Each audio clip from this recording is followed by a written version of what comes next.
All right, I think we'll go ahead and get started.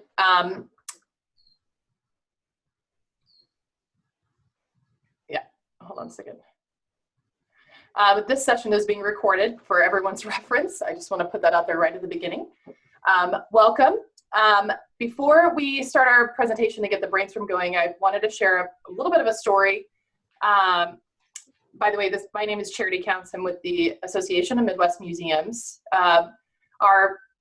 One of our panelists today, one of our facilitators, helped to come up with ideas for the brainstorm and drew a lot of inspiration from a company called Bumpus and Par. We're not sure if we're saying that correctly, but that's what we're going to say today. And they describe this time that we're in, this current situation, as the golden era for do-it-yourself creativity. They've compared this time to the year 1816, which I guess was a year they called the year with no summer, when the eruption of Mount Tambora caused a volcanic winter that dropped temperatures worldwide. 3 authors were forced to stay indoors during that period of terrible weather and cold, and decided to have a contest for who could write the most terrifying story. A couple of famous novels were born during that difficult period. I'm going to ask our participants, while you're introducing yourselves, to think about what those books might be and offer up your guesses as to which famous books were written during the year of no summer. Any guesses out there?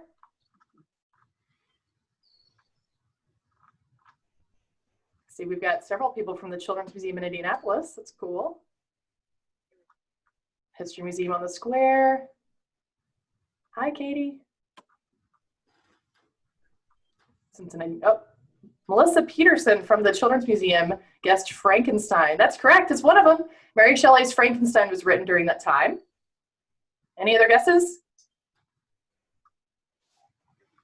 All right, I'm gonna just share it. It is a book probably lesser known than Mary Shelley's Frankenstein. It's called A Fragment, which I guess was the inspiration for the book The Vampire, which really was the inspiration for all other vampire stories thereafter.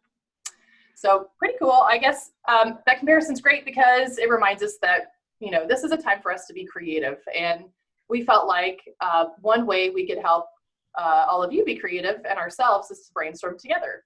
Some challenges particularly that we're facing right now or that we're thinking about as we go into the next phases of reopening for museums.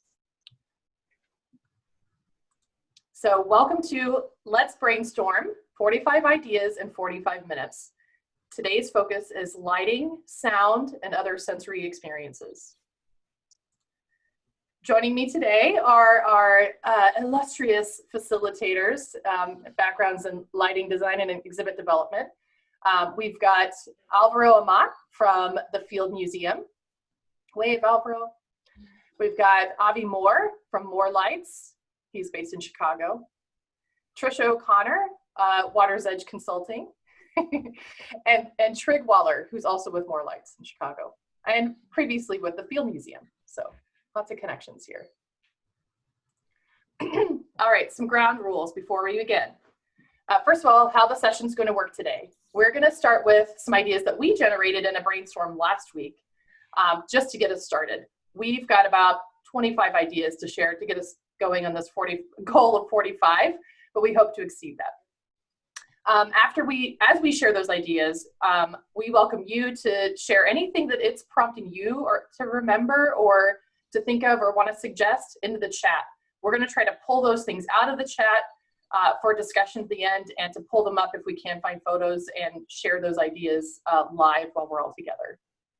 After that presentation sort of portion is done, we're going to brainstorm together. So we'll bring you all into the group. We'll keep track of ideas that you shared in the chat and then any new ones that come up in our PowerPoint presentation.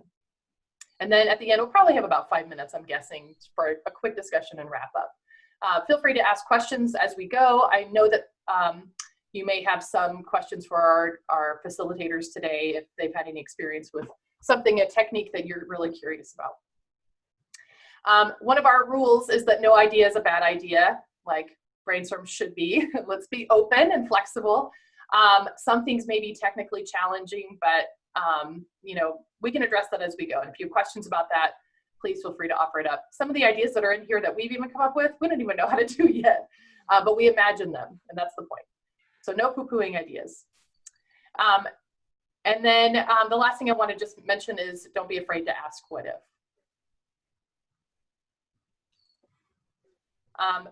We'll get back to this slide toward the end when we brainstorm, but just keep in mind that sensory experiences cover a wide range of things. You know, it can be both the interactives that you're thinking about, or it can just be the ambient environmental experience. All right, we're going to start today with the sense of sight. And I threw in one example here to get us started. This is a photo from the National Museum of Mexican Art. I had visited their Day of the Dead exhibit, and they had many displays of ofrendas. And ofrendas are, you know, an altar to family members who have passed away that you are welcoming back during the Day of the Dead. And the way that they made these feel really authentic, besides building them authentically and having artists work on them, was by using battery operated candles. It was beautiful, stunning. Like everything was lit like this. I felt like I was in somebody's home. And to me, that is a perfect example of a very small thing, a detail you can add to engage a sense that add to the experience. All right, next up, Avi. Oh, Avi, I think you're muted. Thanks, sorry. Little guy in the next room, so I didn't want to share him the whole time. But I wanted to share this exhibit at the Shed Aquarium, the Underwater Beauty. And I think it's really cool because there's a lot of different tricks that were used to augment the light. And I even have some photos of family members in the space. And, you know, that front area where you have, it seems like the water coming through the tank that actually lights the ground, which is really neat.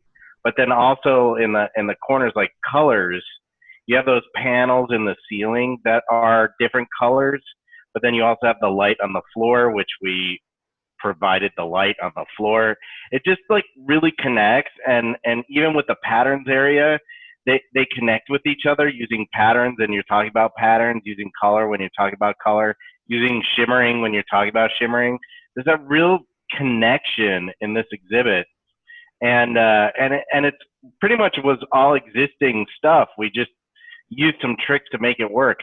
I think it's very connecting, and it's one of my favorites that we've done with some tricks. Cool, thanks, Avi. Next up is Trig. This is an interesting project that hasn't happened yet, but we're working on it at the Field Museum, and I've been asked to kind of create an atmosphere of unknown. So it opens a wide window for me to play. One of the things that I'm thinking about using on this is a motion projector that works through a lighting fixture and throws patterns against each other, so that you're kind of, when you walk into this area, you're kind of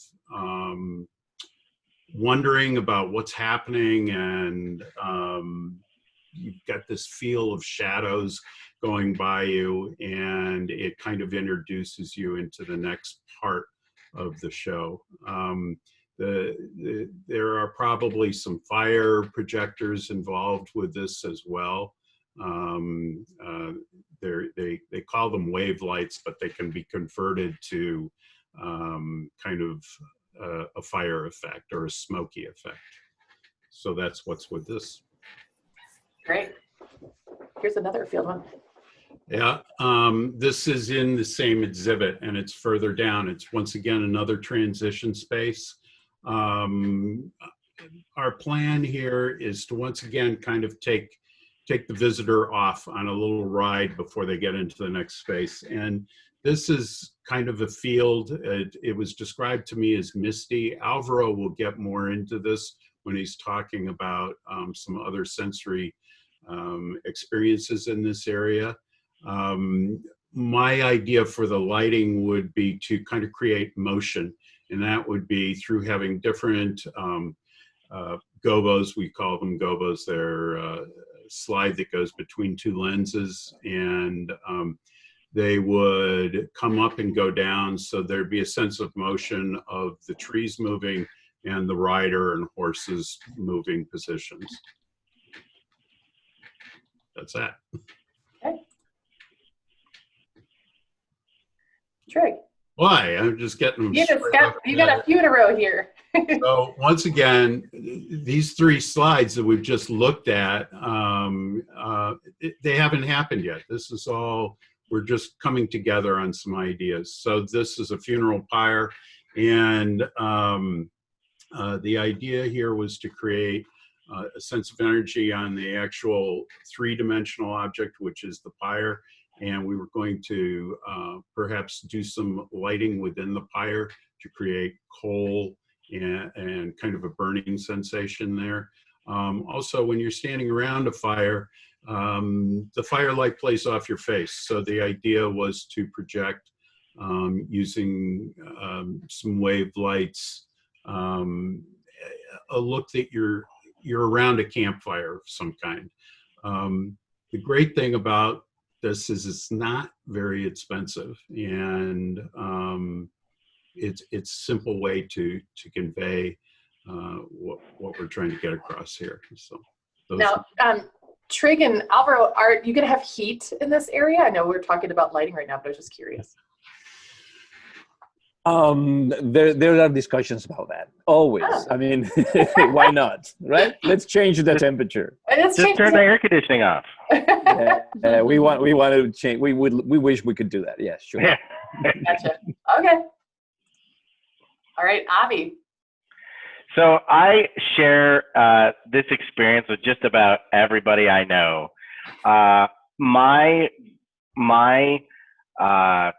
One of the saddest days of my childhood was learning that I wasn't going thousands and thousands of feet underneath the Museum of Science and Industry when you went on the coal mine elevator.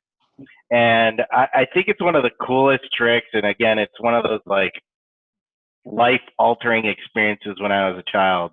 But they have that fabric that rolls up and down, and it moves really fast, but you're only going, you know, really down the tower and one flight. But it's just one of those experiences. It's not really a lighting trick. I didn't do it. It's been there for years. I just think it's such an experience, and I think that what this really brought me to is I have a 16-month-old, and what experiences he'll have as he gets to go back into actually gets to go for the first time to all of our institutions that we love so much, and the memories that he'll have. So I just want to bring this up as an idea of, you know, even the simplest tricks can be really, really something that a kid, like I am the lots of words. It's just a very emotional experience when I learned that. Yeah. Well, I think I put this on the slide with all the words related to sensory experiences, and memory making and memory jogging are kind of two things that I think are important. Like with our senses, we're able to draw on those memories we had.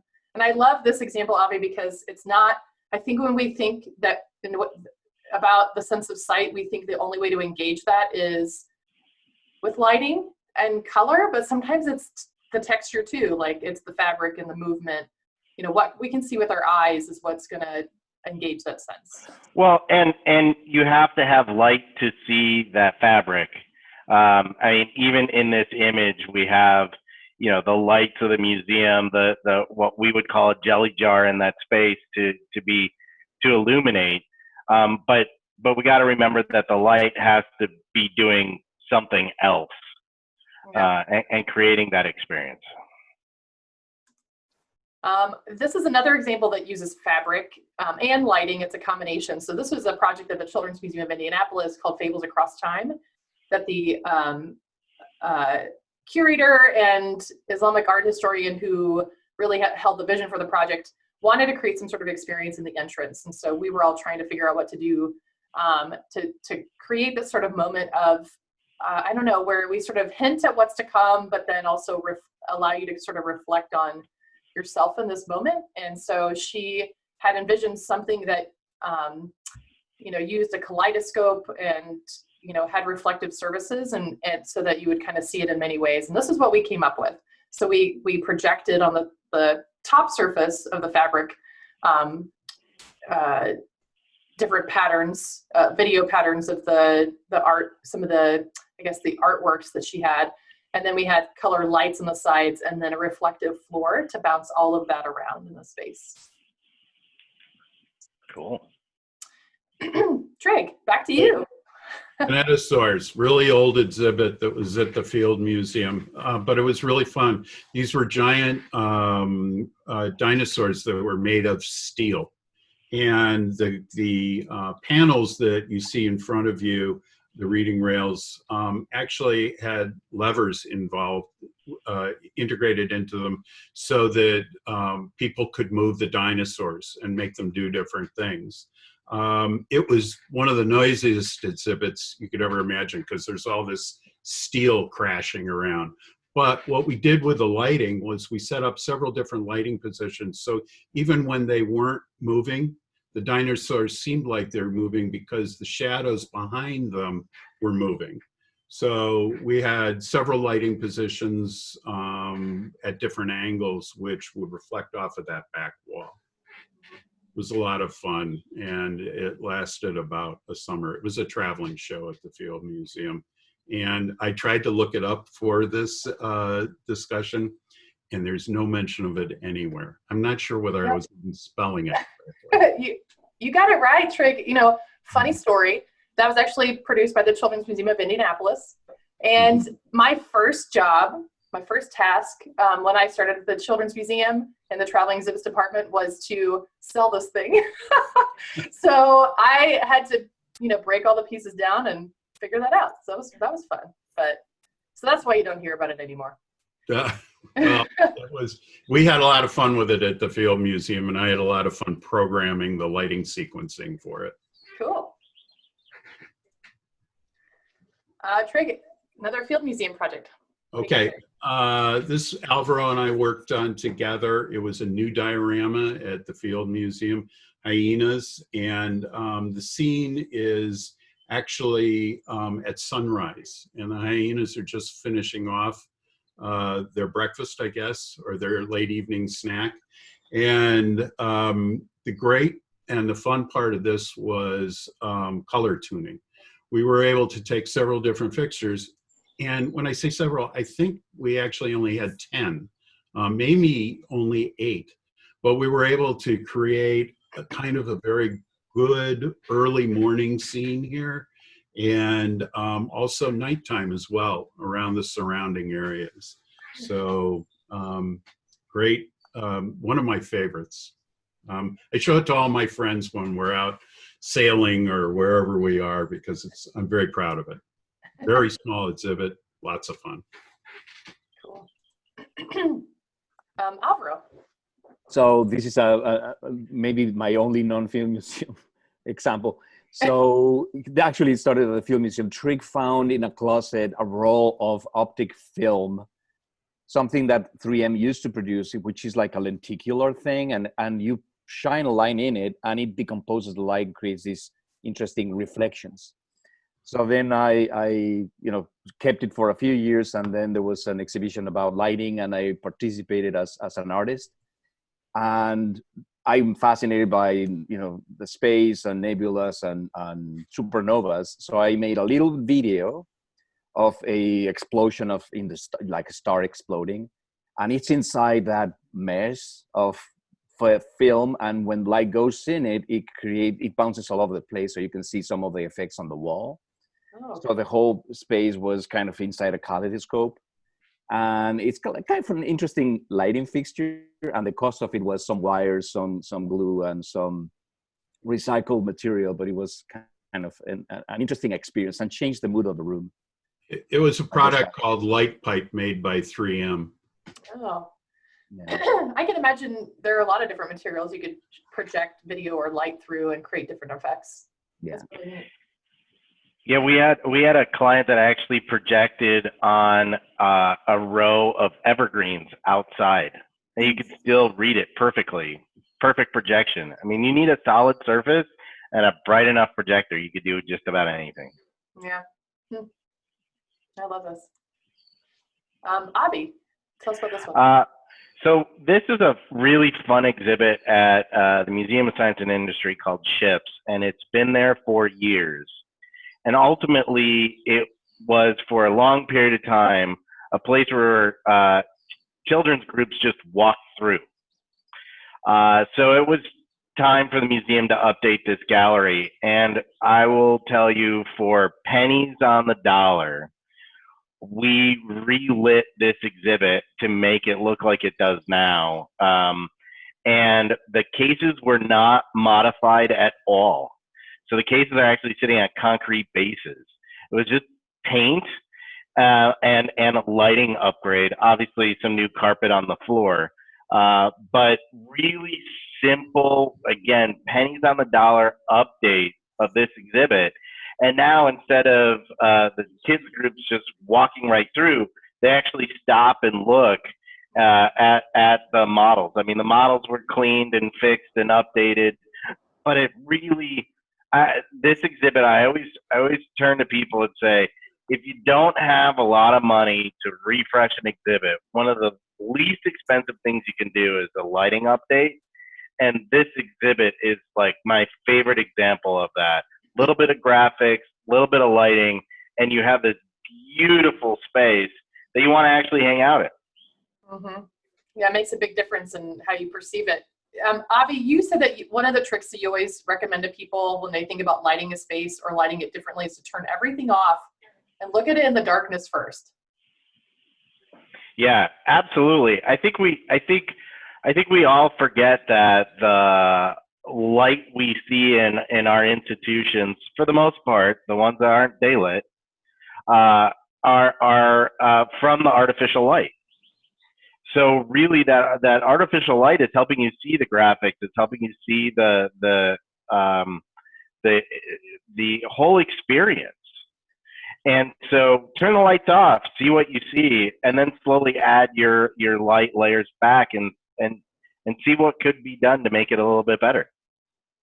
Cool. Thanks for that tip. All right, now we're going to talk about engaging the sense of hearing. I don't think we've seen any questions come through on the chat, but if you have questions, feel free to put them out there. And also, keep adding things you've seen or ideas or things you've tried that relate to what we're sharing. All right, sense of hearing. I guess I'm up. So I don't know if this installation is permanent or not, but at least the last time I was at Newfields, the Indianapolis Museum of Art, I went into this experience, which really was not pretty. In a way it was lovely. It was sort of web-like, but the ceiling had all of these cables draped and little speakers everywhere. And it was a pretty good sized room. And as you walked from one end of the room to the other, you could kind of follow the sound of bird songs. And so you would hear these sounds of nature, and in a way, at some point you found yourself following the sound, like trying to figure out where it was going and following this web of cables. And again, it's not necessarily an attractive, normal situation, but it was very effective and lots of fun for all of us. I was there with a group of grown-ups, but we found ourselves kind of playing in this space for a long time. Well, I love the shadows of the speakers on the wall behind too. Yeah, it does make a great photo op because it's sort of architectural, right? Trisha, you've got a similar. Similar idea. At the Toledo Museum of Art several years ago, did an exhibit, kind of a museum-wide thing on play. And so they worked with artists to create playful sculptures. There was one you could climb on and play in. And this one, it was a soundscape, but it was visitor activated. So as you went around the room, you were activating sounds in the installation. So it was just really fun. But what's interesting is I was finding an image for this presentation. I found out that this piece is called Breaking, and it's about breast cancer. And I did not, because it was listed as a playful interactive, I don't think I picked up the point of it. But Wow. but what's interesting is, working with artists who like to work with sound, who could do something for your museum that your visitors can interact with. That's interesting. Kind of a strange juxtaposition. Well, and it was listed on here's things to go play with. So that's how I took it in at the time. But it does give you the sound of breaking. I remember that from the activity. So. Another one from Tricia. Yeah. So we have lots of people from the Children's Museum, and I used to work there. So that's why I have some examples from there. But in this, this is in the Anne Frank recreated portions of the Anne Frank Annex in the Power of Children Gallery. And this is a bookcase, and the entrance to the annex was hidden behind a bookcase. And so the way it has been in the exhibit, you can open the bookcase and then you see a video of going up the steps into the annex. And I know we're all thinking of ways to modify existing elements during this time. And so to me, a real simple way that keeps the mystery of discovering this is, instead of having it constantly on a loop, you could keep the bookcase open, but direct people's attention there by the sound of the creaking open of the bookcase to draw people over. So you keep that sense of mystery. Mm-hmm. Alvaro.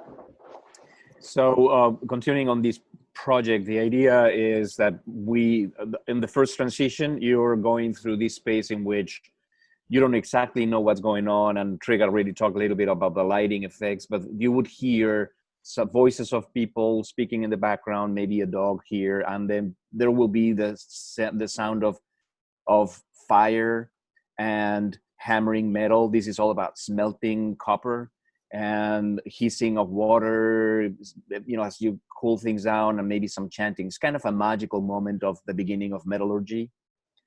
And then on the second space, we are going to use sounds of a horse. I mean, this is the first time that horses are introduced in Europe, and you've never seen a horse before. That's kind of the thinking. And what is this creature so big that looks like there's a person above that you don't really know what is going on, and you're hearing it coming and going. And we'll try to see if we can play with mystery and not be in your face in terms of revealing what it is after you go around the corner, and then you understand what the story is about. But it's more about creating an expectation and a mystery using sounds of forest and horse hooves and whining. Awesome. All right. So we're not giving up on the sense of touch. We've got a few examples here. Lots of really interesting ideas, mostly from Tricia. I'm a what if kind of a thinker. So these are what if ideas. Cooper Hewitt did a great exhibit on senses and had all these wonderful different ways to engage your senses. Most of them, I think, would still cause us pause right now, including this fuzzy orchestra wall. So as people touched it, it made sounds that you could play together. But here's what I wondered is, what if there's a way that you could have a self-cleaning sensory sound wall, so that at a certain time, so visitors can interact it, but hydrogen peroxide or some sort of cleaning comes out of the interactive to self-clean it. So what if idea? I love it.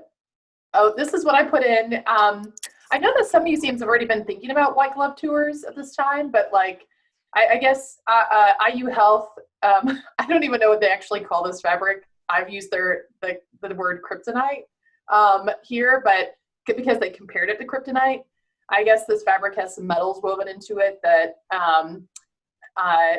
takes the kinetic energy out of the virus. So they have found that it immediately deactivates and makes it impossible for the virus to infect once on contact. So I don't know how they're going to produce this fabric or what it's going to be used for. I'm sure PPE first, but maybe there's a way to use that fabric to create cool white gloves that visitors can wear that wouldn't, transfer the virus in either way. So white glove tours. Of course, basic white glove tours could work too, maybe require a little bit more washing, but just a thought.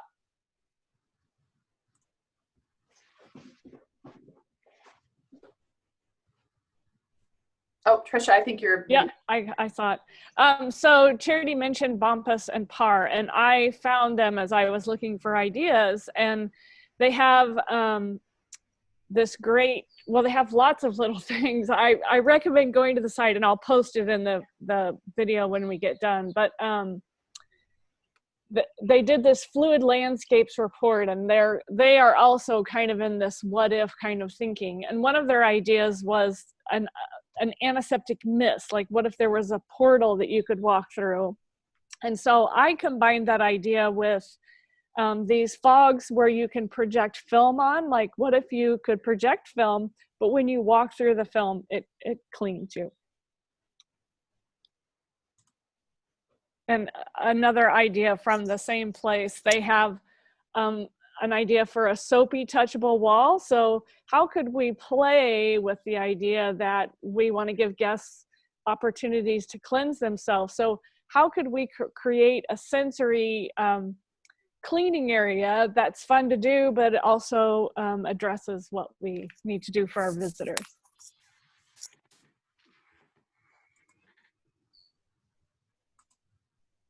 Oops, I gotta get my next slide. Okay, here we go.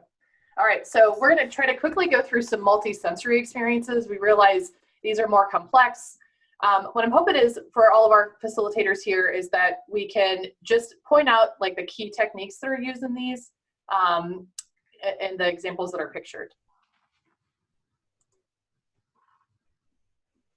So in this mirror maze, the cool kind of lighting trick is we put the lights in the floor, which is your best bet. And the story I always like to tell is meeting with the city of Chicago and saying, we can't put an exit sign in the middle of this. There'll be 5 million exit signs. So I always like to talk about that as a, don't forget to push the envelope, even when it comes to your electrical codes, exit paths, anything like that. The exit path was ultimately an airline idea. So you have rows of lights that turn on that tell you how to get out of the maze. But you run in the glass and all that. I love this exhibit. Cool. Trisha. Yeah, so this is the tornado show at the Minnesota History Center, and it's like going down into the basement, and the show plays. There's a window where you see the weather and the lightning, and the TV flickers on and you get information from the news. There's a radio, and it's pretty low budget. So it really had an impact on me. Awesome. Trisha and Trig, you both have had slave ship experiences. Yeah, so again, this is just a simple technique that I found really effective. I walked through, it's like you're in the ship's hold of the Henrietta Marie, a slave ship. And you hear the creaking of the boards, and it sort of sways a little bit, and you can't see it very well from this photo, but there were cutouts using engravings as though there were slaves being held in the ship. And it was just a really simple but effective visceral technique. Awesome. On the Field Museum side, we didn't have the money to make the ship actually rock, but we used a lighting effect, very simple, with a motor and a light on a trapeze in the ceiling above this, which shined down through a skylight, which as you were walking through the passage, you'd see the skylight moving, which kind of took you a little off. You kind of like, well, are we moving or what? So it was just a very simple lighting technique, and it worked really well. Awesome. Trisha. Yeah, so Bugs Life, I know we don't, hardly any of us have the Disney budget, but there are fun things we can do, and we've kind of talked about some of them. But in the show, there are 3D bugs who come down. It's like they're right in front of you. There's a point where bugs squirt you from the backs of the seat, so you get squirts of water. There's a stink bug, and so there's a burst of air as if you've been hit by the stink bug. And there were butt kickers in the seat, and I can't remember. But anyway, ways to use that surprise in our exhibits, using some of those techniques. Yeah, I think puffs of air particularly were standing out to us as an option, as people walk by something or in a different space.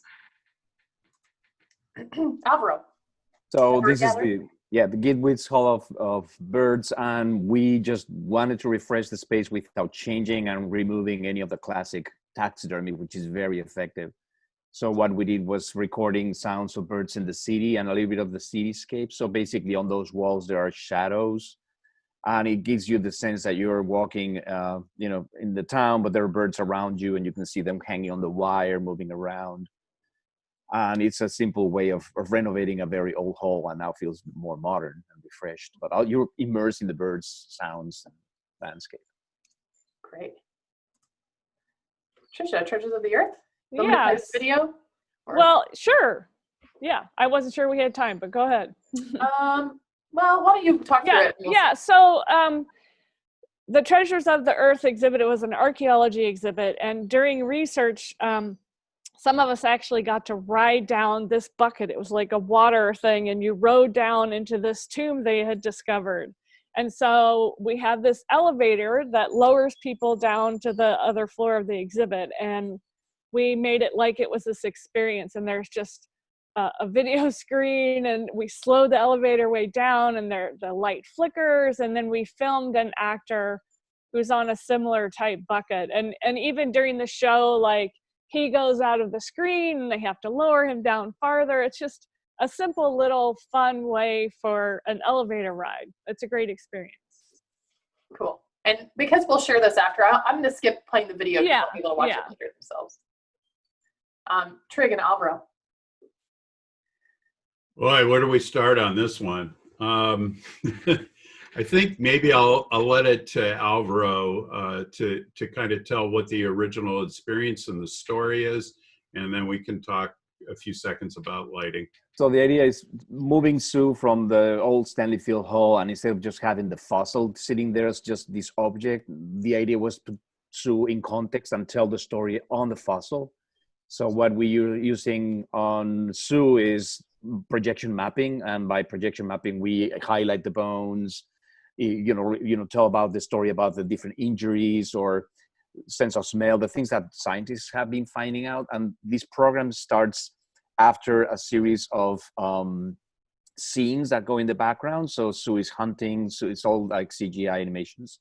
But the entire room goes dark, calls your attention, you can hear the roar, and then there's a storyline that shows you how the dinosaur's being scanned and investigated. So it's coordinating an entire room, lighting effects. And Trig? Well, so during the story that's told, the lights do other things. As you can see, there's a nice vaulted ceiling there. The colors change in the vaulted ceiling, go from red to blue to daylight. And the lighting fixtures throughout the whole gallery come up and go down. There's a very interesting part of the gallery where you walk in and you're looking at a scrim that sees Sue in the background, but as you bring up the lights on the scrim, you don't see Sue so much. So there's a lot of tricks and great kind of feel for the visitor to really experience this incredible fossil. Cool. Again, seeing the shadows on the wall make me think that there are a lot of things you can do with shadows too. Yep. The hanging gardens? The hanging gardens, we couldn't do, you've seen them just hanging plants in the ceiling of the Field Museum, but they're on pulleys. So the idea was to bring them down. This is a concept that, Daniel Pousset and I had for the museum at the beginning, is to be able to bring these gardens down to almost eye level, and they would have little mist. So you could actually have like steam coming out of them. You will feel that you're walking in a jungle, and we would use special lighting effects to give the impression that you're walking through the canopy of the Amazon. And eventually we could not do all of that because of conservation issues and of course budget. We we were able to get the plans and get all the lighting and all that stuff, but we could not do all the misting and the cool sound effects of birds and flickering of insects. But the idea is that you would be able to walk through them and be immersed in this jungle effect. So Cool. ideas that didn't happen, but maybe one day, who knows? Maybe one day, yeah. We need more money. Trisha, you want to talk about Sleep No More? Yeah, so Sleep No More is just one of, now there are several, immersive theater, but the whole experience itself, there are 5 floors, and each one is just like a sensual experience in and of itself. But the other reason I wanted to point it out is that as guests, you don a mask. So it's part of the experience that sort of separates you from the actors. And so I'm just wondering, how can we use mask wearing to turn that into part of our experience? Oh, I like that idea. How can that, I know a lot of museum people are really worried about visitors being anti-masks when they show up, and so thinking of it as part of the experience could be an interesting way to. Well, yeah, and they even, as you come in, you get a mask. So everybody is wearing the same thing. So I just think it's an interesting thing to explore. Yeah. And then the Hanifa 3D models? Yeah, so this Hanifa is a designer, and she was about to have her first runway show this past spring in New York, and it was canceled because of the quarantine. So she decided to launch a digital show. So I just wanted to share it. It's fabulous. I almost feel like it does a better job of helping you imagine the clothes and imagine yourself in the clothes than a runway show would do, and probably reached a broader audience. That's interesting. Cool. All right, so we missed smell. We didn't cover that with our ideas, but I would love to hear if, in our brainstorm, if you all have any other ideas related to that. And then we're not even going to touch on the sixth sense, so don't go there. All right, let's bring the group together here. I'm going to stop. Stop the presentation mode here, because we're going to keep track of your ideas in our presentation so that we can share it as an inspiration board later. And I invite everybody to participate in this point. And for the number of people we have, I'm going to go ahead and unmute everyone, and I'm going to invite you to share your ideas in the chat if you prefer, if you want to stay muted, or live. Feel free to share ideas that you thought of as we've talked today, or any others you want to throw out there.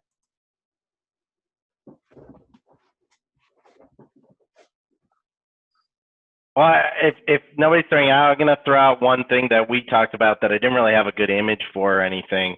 I'm sure some people have heard this idea of let's clean spaces with UV lighting. And I think it's a very interesting idea, but I think our conservation friends would absolutely despise that idea. So I think it's just something to be mindful of as we're entering into this new world, being cautious of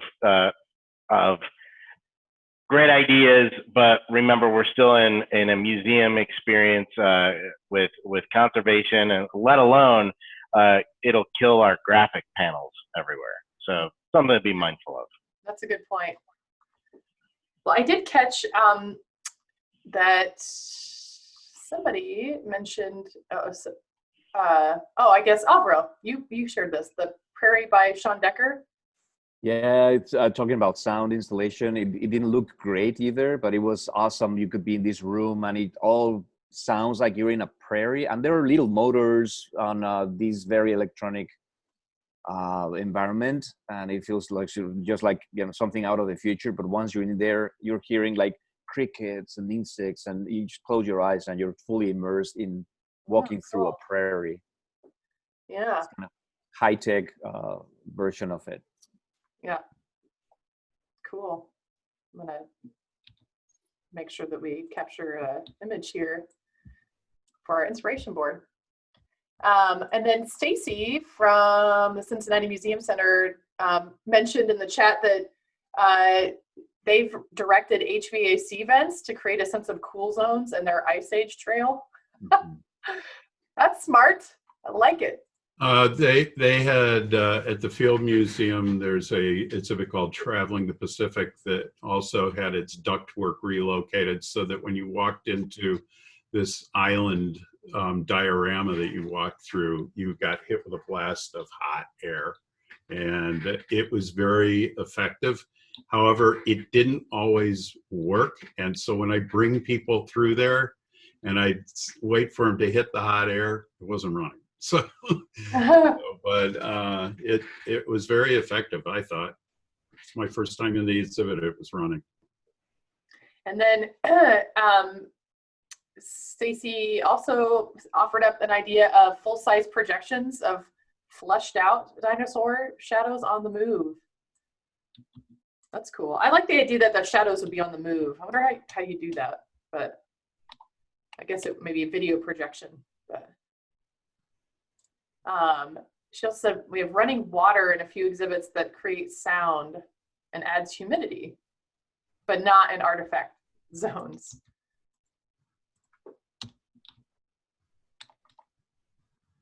I'm curious, Stacy, what area are you doing that in? Why are you trying to create a sort of a humid feel?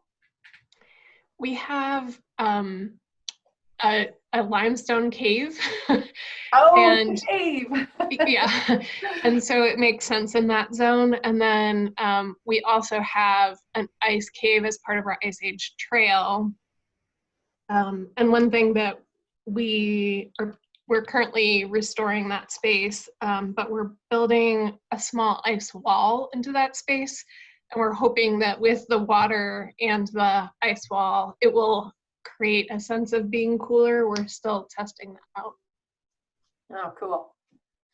One thing I was thinking about, when you think about HVAC and how to use it, I also feel like things that I have run into in the past, one of the exhibits I worked on was Take Me There China at the Children's Museum. And I remember like the exhibit developer and I were determined to have the smell of star anise in the marketplace in that experience. And we tried essential oils and all kinds of things. We could not get it to last because the HVAC just sucked it right out of the room. But when it was there, like I feel like we had a walkthrough with our CEO, and for that day, it smelled great. And it was like the best experience ever. But however, you can get smell in would be awesome. Well, so that reminds me when we were doing an exhibit about this adventurer who was using he was tracking elephants, and we had a scent pod, and we were trying to get the right smell because he could tell when he was near elephants because he could smell them, and we wanted people to experience that. And we had trouble getting the right smell, and so finally we went over to the zoo, to the Indianapolis Zoo, and they're like, no, that's not right. No, that's right, not right. And then she just took a piece of cloth and she went over to one of the elephants and swiped it on it. And she goes, here, this is the smell. And we sent that to the scent company to get the right smell. So, well, I know that over the years, the Field Museum has played with dinosaur breath, Alvaro. Yeah, we actually in the zoo exhibit, we were able to install 3 interactives that are smells from that time period. And one of them is the smell of like a magnolia flower. The other one is conifers. And the last one is Sue's breath. And it was very effective, stinky, like, awful. And it was, containing a little things you had to open it. So now we have to close it because of the interactivity. Mm-hmm. But once things move on, we may be able to still do there's a little trap because the sound otherwise will just invade the entire room. Yeah. Oh, I see. It has to be like that. I was going to say, I realize with a stinky smell, you wouldn't want it to spread everywhere, but I think about like the mill experience in Minnesota, in Minneapolis, where they have in their exhibit, it always smells like fresh baked bread. Yeah. And I'm sure that some of it is that they have an active kitchen there, baking bread, but it's not happening all the time. So they must pump it in from somewhere. And so I feel like maybe if the smell's coming from different places, but if there's a way to direct it down to you instead of you having to like lean over something and sniff up during this time, that maybe there's a way to do that. Well, the chocolate exhibit, the Film Museum had an exhibition on chocolate, was one of the most, traveled temporary exhibits, and there was a scent of chocolate through the exhibit. And at the end of the exhibit, last time we Yes, had it, that's we had right. a chocolate shop, so you could actually see real chocolate being done. But if you're walking through that space, it makes you hungry. A little bit. Sometimes it's really hard not to overdo it, and sense is really hard to control. But I think that one was effective. You really want to be smelling chocolate. All right, Trisha, what did you just share? You shared Well, I just clicked on the link and it didn't work. So I'll see if I can find it. Okay.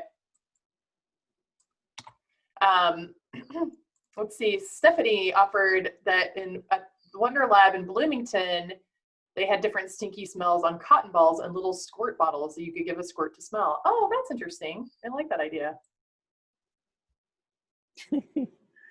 Huh. Of course, So I could see it becoming a weapon.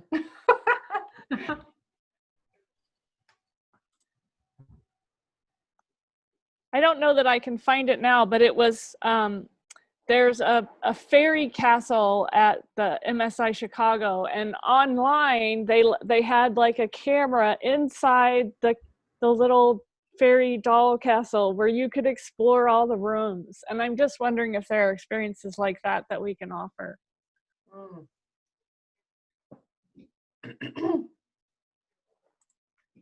Well, I could see where you might like, to me, that's where, I guess I didn't put this in, but one simple trick is the disco ball trick, right? Like, and I could see where like a little disco ball and a light can really create like a little mini like sparkle.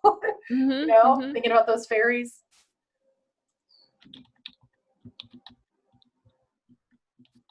So the one I shared here, it's one of the Manil in Houston. They had an exhibition on the Arctic peoples, and it was a white room, no labels. All the text was in little brochures, and before entering the room, you had to actually put on special shoes, like shoe covers, so you would actually leave the room completely white. And it really gives you the sensation you're in the Arctic. I mean, the lighting is very cool. It goes into the blues, and I don't know if they tricked the air conditioning, but it feels like a colder room in the rest of the museum, and it gave you the sensation of being in this very white, pristine, mute environment, and I think it was effective. Kind of like you're in a block of ice, almost, right? Like it's, yes, yeah. it does feel like, and actually all the corners of the room were faded, so there's like no corners, so there's no sense of where's the horizon. Like, I imagine maybe being in the Arctic is like that. Like, there's no sense of where things end. Any other crazy what if ideas out there? I'm trying to see how many do we.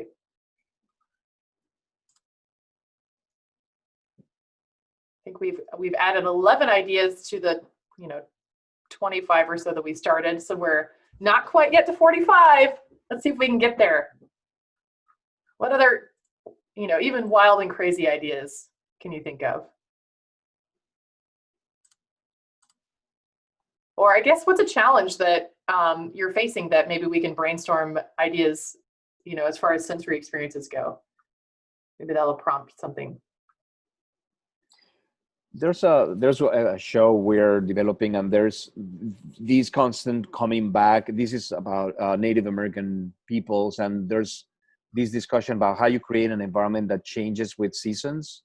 Oh. The idea of seasonality and connection with nature. And I mean, we've thought about, the wood and materials, but how do you keep a room that actually kind of reacts to when it's cold outside, or if it's winter, the room kind of changes. So we've been thinking about seasonality and cycles of time and how to do that. And I mean, I can tell you, we brainstorm tirelessly, but I don't know if there are any ideas for something like that. Yeah. I mean, lighting, I feel like is one way. I mean, the color of light at different times of year is just incredible, and even the directionality, right? It's funny. I'm playing around with adding solar panels to the roof of my house. Yeah, the angle. But the angle of the sun is pretty. It's pretty interesting. I wonder if that might be able to play. I know I did a show in college. I mean, way back when, the Cherry Orchard, and we did the first scene is about 45 minutes long, and I had a sunrise that happened, and basically I shift the lights. It wasn't moving lights, but we just had lights that went from warm to cool over the top of the stage and back over. Now, I wonder if there's a way to play that in short periods, sunrise, sunset, or at least just warming and cooling that could get people to realize that change in time, change in weather, things like that. Cool. That makes me think of those hue lights that everybody can get for their homes now. We've got them in our home where you can control the color and the shifting and the schedule of the lights, which is fun. I mean, on a very small scale in our home, but we Trig and I have used a product like that is made commercially. You definitely wouldn't want to use something like that in an institution. It's just not stable enough. I can't get it to work in my house. Oh, we've got it hooked up to Alexa and everything. Oh. My husband is all out on that, so she's always listening. Yeah, I know. All right, I think Trisha dropped this one in. I'm adding more into the thing too. Trisha, what's this one? The studio play. Oh, I think you're muted. Sorry. Sorry. This is the Cleveland Museum of Art studio play, which the whole video has great ideas, but around 26 is a no-touch pottery maker. So cool. You actually use your hands and tools to make pottery, but you're not touching anything. Yeah, cool. I like that, the no-touch pottery. But of course, then you'll want to have a 3D. And then you found your fairy thing? Yeah, I did find it. Right. Follow that. Oh yeah, you gotta have. I think what Trig was saying, you gotta have the 3D printer next to it that could print it. Yes. Oh, sorry. So Margaret, yeah. Oh, that's so cool. Oh, it's really cool, and you can zoom in. You can actually see into the miniature space. Yeah, it's really cool. I thought it was in a big room. Yeah. I wonder when they did that, whether it was, we did the lighting on that exhibit, and cool. It looks after, because we updated the internal lighting too. It looks like Stacy shared one idea and then had to run. So we'll try to take a look at this. This is another example exhibit, Chemical Heritage Foundation, I guess.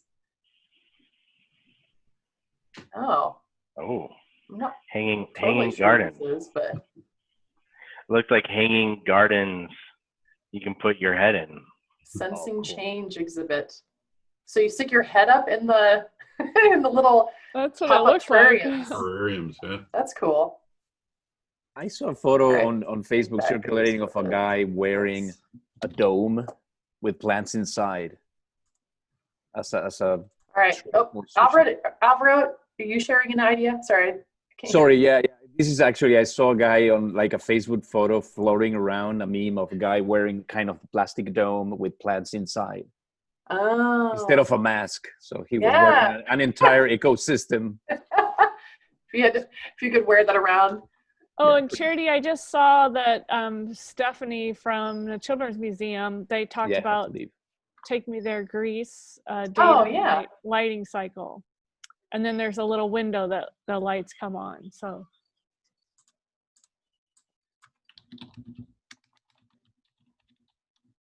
Let's see, it's the lighting cycle in the window?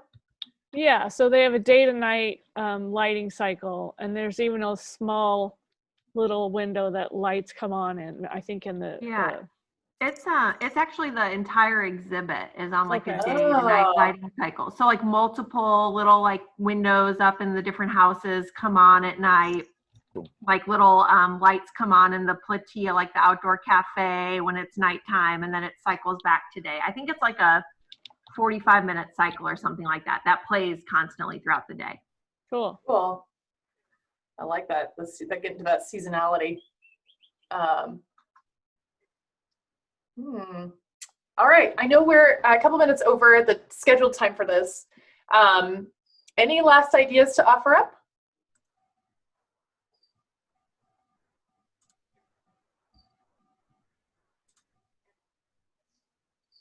Great ideas.